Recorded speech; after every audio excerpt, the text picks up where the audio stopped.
seem like we feel the same. We love what we hate.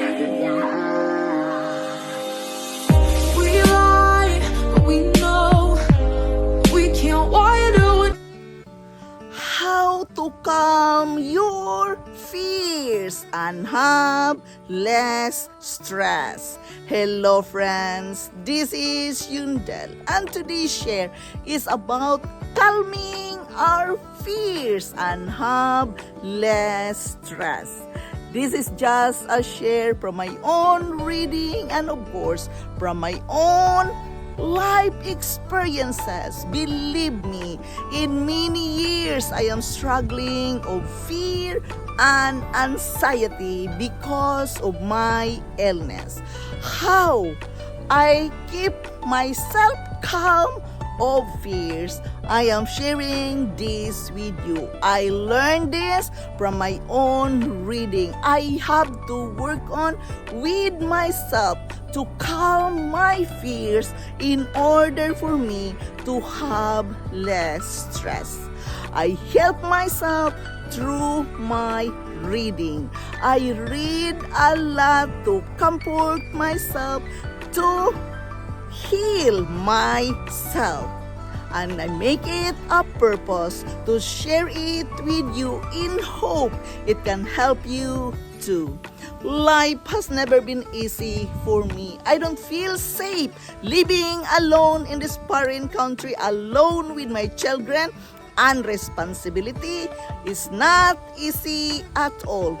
I have to calm myself from fears and anxiety so I can live my good life having less stress.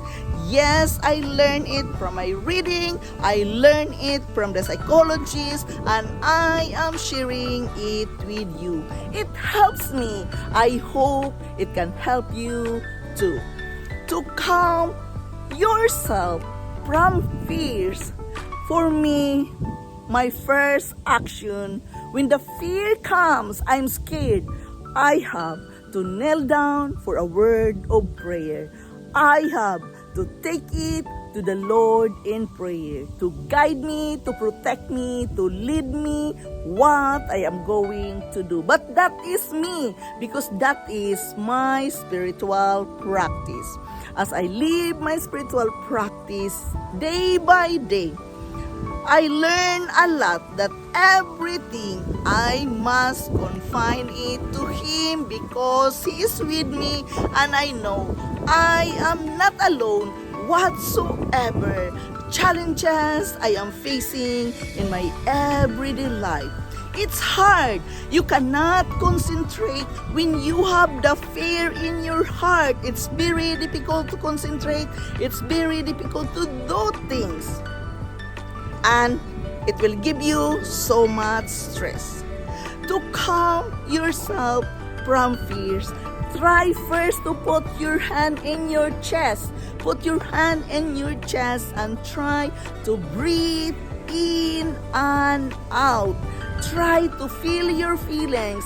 Try to connect with your inner self. You have to understand what you are feeling and why you are feeling. That is me, why I am practicing this thing. Because I learned it from a healer that you have to put your hand on your chest when you are in fear or in anxiety. You have to be aware what are your feelings, identify it, give time to yourself. Don't stress up, because if you stop everything, when you are in fear, you can connect with your inner self, and it becomes easier for you to work out what is really going on with yourself. And by that, you become mindful and you can have less stress because you have control with your mind and body. The mind will follow when you stop yourself listening to your feelings, listening and connecting with your inner self. Then the mind follow, and then you can control it, then you can calm down, and you can focus what is going on with your life right now. But you must be mindful, be aware of what that kind of fear you are feeling, identify it, and listen to it, and give yourself time to calm your fears and have less stress. You must take time out. It's difficult to think clearly when you feel scared and anxious. Breathe through your panic. Don't panic. Instead, try to breathe. Face your fears. Remember that anxiety isn't harmful. Challenge and helpful thoughts. Don't try to be perfect. Visualize a happy place. Talk about it. Take time to talk about it. To reduce stress and fear, you must learn the relaxation techniques can help you with the mental and physical feelings of fear. It can help you just to drop your shoulder and breathe deeply. Or imagine yourself in a relaxing place. You could also try complementary therapies or exercise such as massage, yoga, mindfulness techniques, or meditation. You must unlearn your fear. One of the most effective ways to overcome fear is repeated exposure to a frightening stimulus in a safe environment. A technique of cognitive behavior therapy, as an example, our own fear of heights gradually improve after spending more time dangling from a roof. That when you are struggling with fear of heights, fight your fears. We must learn to fight our fears. You have to let yourself have the time you need. You have to stop that kind of fears and change it. Cultivate growth mindset to help overcome fear. Cultivate a growth mindset to help and overcome your fear. Practice mindfulness to reduce anxiety over change. Write down your feelings when you're afraid of unknown. Build your support system. Write down what are the names of your feelings. You have to name it in order to understand it. Arm yourself with information about the change of your feelings. And do not afraid of trying things. You have to try things in order to understand.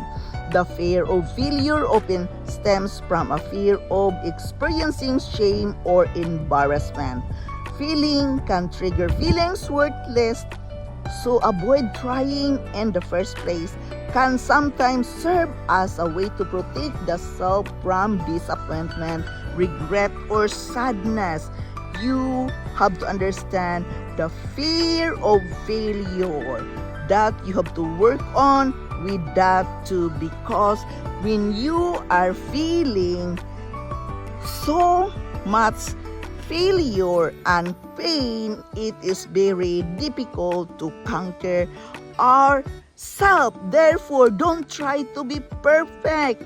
Just accept who you are and always remember to challenge those unhelpful thoughts, because everything starts from a single thought. When you have a negative thought, therefore you have that fear as well.